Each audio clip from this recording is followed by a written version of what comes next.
Assalamualaikum warahmatullahi wabarakatuh. Saya Melisa Duyanti dari kelas 11 OTKP 1 akan mempresentasikan tentang media komunikasi humas. Yang pertama yaitu ada pengertian media humas. Media humas atau public relation media adalah segala bentuk media, sarana, saluran, atau channel yang digunakan oleh praktisi humas dalam pekerjaannya dengan tujuan publikasi yang luas agar produk atau jasa yang humas pasarkan lebih dikenal oleh masyarakat. Berdasarkan Kamus Besar Bahasa Indonesia, kata media berarti alat atau saran, dan kata humas berarti hubungan masyarakat dengan upaya memberi kesan dan pencitraan yang baik untuk mendapat kepercayaan masyarakat terhadap suatu perusahaan atau organisasi. Jadi, media humas adalah semua jenis alat atau sarana yang dapat digunakan untuk memudahkan pekerjaan humas mempublikasikan produk atau jasa yang dijual agar produk mudah dikenali masyarakat. Media humas bersifat lebih pada publikasi dan komunikasi. Yang selanjutnya yaitu ada tujuan media humas. Berikut adalah tujuan media humas. Yang pertama yaitu promosi dan tingkatkan pemasaran. Yang kedua yaitu komunikasi berkesinambungan. Yang ketiga, tingkatkan kepercayaan publik. Dan yang terakhir ada tingkatkan citra perusahaan atau organisasi. Selanjutnya yaitu ada jenis media humas. Jenis media humas dapat dibedakan menjadi dua berdasarkan jenis kegiatan humas, yaitu media humas internal dan eksternal. Media humas internal adalah suatu sarana penyampaian dan penerimaan informasi di kalangan publik internal perusahaan dan biasanya bersifat non-komersial. Berikut ini beberapa media humas internal. Yang pertama yaitu ada jurnal internal. Jurnal yang diterbitkan oleh suatu lembaga biasanya memuat informasi mengenai segala sesuatu yang terjadi di dalam lembaga dan khusus diperuntukkan anggota lembaga tersebut. Yang kedua ada papan pengumuman. Papan pengumuman dapat memudahkan pegawai yang sama dalam waktu yang bersamaan. Yang ketiga yaitu kaset video. Media ini menghadirkan komunikasi tatap muka secara artifisial atau seolah-olah yang ditonton dapat saling berkomunikasi secara langsung, yang berpotensi besar untuk menumbuhkan pemahaman yang lebih baik antara pihak manajemen terhadap pegawai. Yang keempat yaitu stasiun radio sendiri. Media ini untuk menghubungkan antara atasan dan bawahan dengan memasang sejumlah pengeras suara di atas setiap mesin yang mampu menyiarkan program-program radio yang dibuat sendiri oleh perusahaan. Yang kelima yaitu jaringan telepon internal. Jaringan telepon internal adalah media untuk menyampaikan gagasan pegawai melalui telepon. Yang keenam yaitu kotak saran. Kotak saran adalah untuk menampung keluhan dan saran para anggota karyawan sehingga kelebihan dan kekurangan yang ada pada perusahaan tersebut dapat diketahui. Yang ketujuh yaitu intensif bicara. Intensif bicara adalah metode untuk memperoleh umpan balik dari para pegawai perusahaan dengan membuka nomor telepon khusus sehingga setiap pegawai dapat menghubungi pemimpin perusahaan secara langsung tanpa harus menempuh lika-liku birokrasi perkantoran. Yang kedelapan yaitu siaran umum. Suatu media untuk menyampaikan pesan-pesan pihak manajemen kepada segenap pegawainya dengan menggunakan suara. Selanjutnya yaitu ada obrolan langsung. Salah satu cara yang paling efektif untuk memperlihatkan sikap terbuka pihak manajemen dengan melakukan pembicaraan tatap muka secara pribadi dan langsung. Yang terakhir ada dewan pekerja. Salah satu metode dalam membina hubungan baik antara pemimpin dan bawahan ialah melalui pembentukan dewan pekerja atau dilengkapi dengan sejumlah komite spesifik yang memiliki akses pengaruh ke pihak manajemen. Selanjutnya yaitu Media humas eksternal.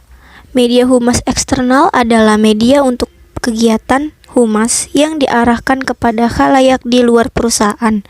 Fokus dari humas eksternal adalah hubungan dengan media.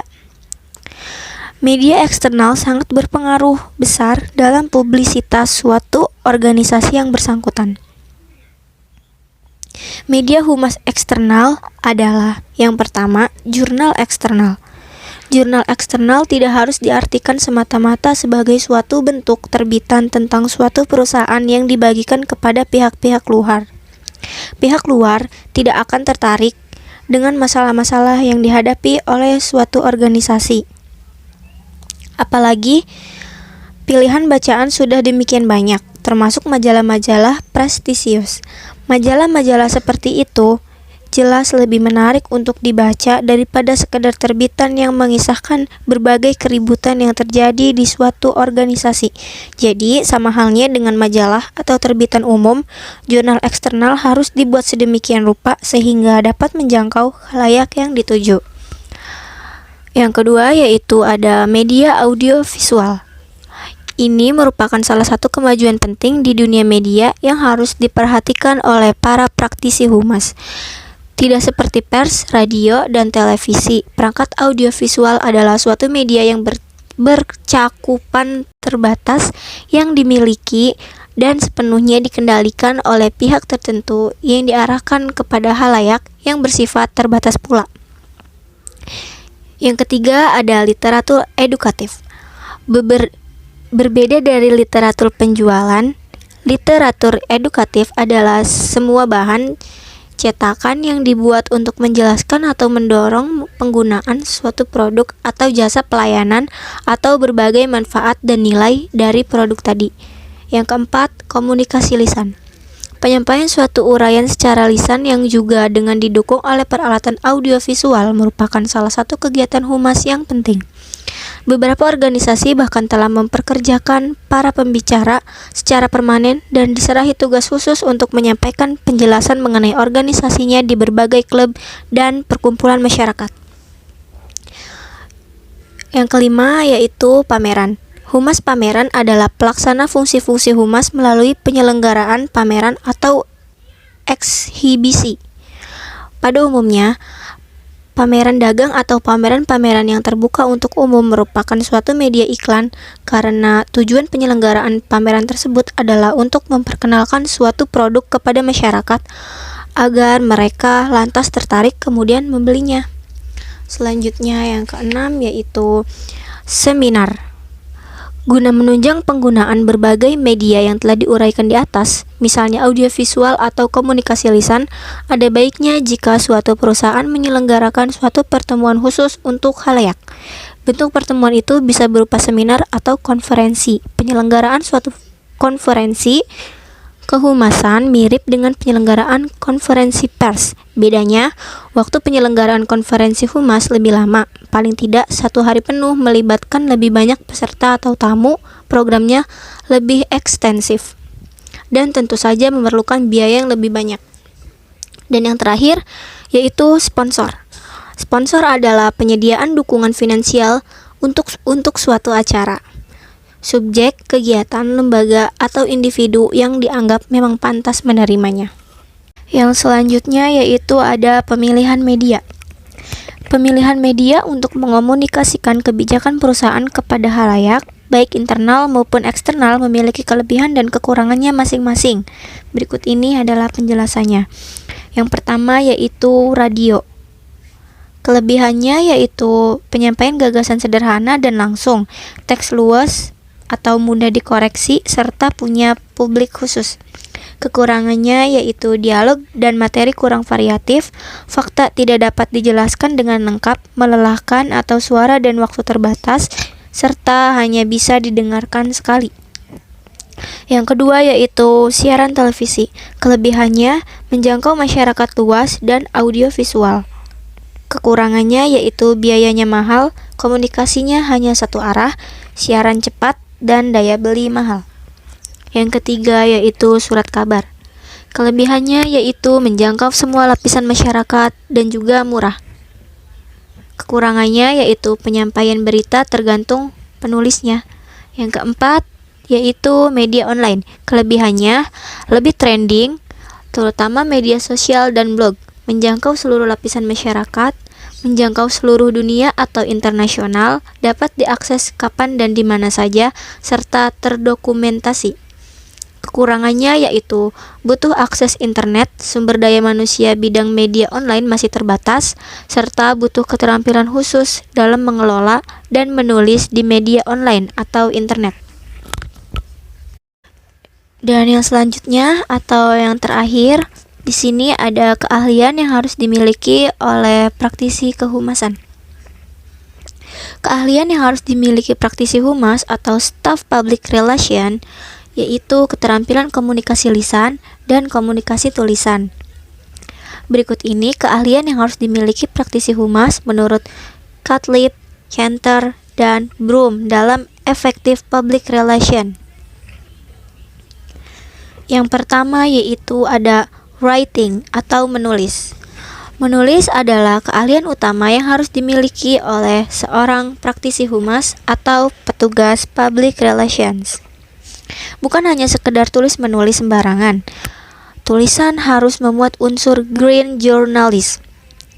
Tulisan yang biasa dibuat oleh seorang petugas public relation bentuknya sebagai siaran berita atau rilis pers atau press release, surat berita, newsletter, korespondensi, laporan, buklet, naskah pidato, naskah radio dan TV, skrip film, artikel majalah, dan buletin, informasi produk, dan sebagainya. Yang kedua yaitu editing atau mengedit.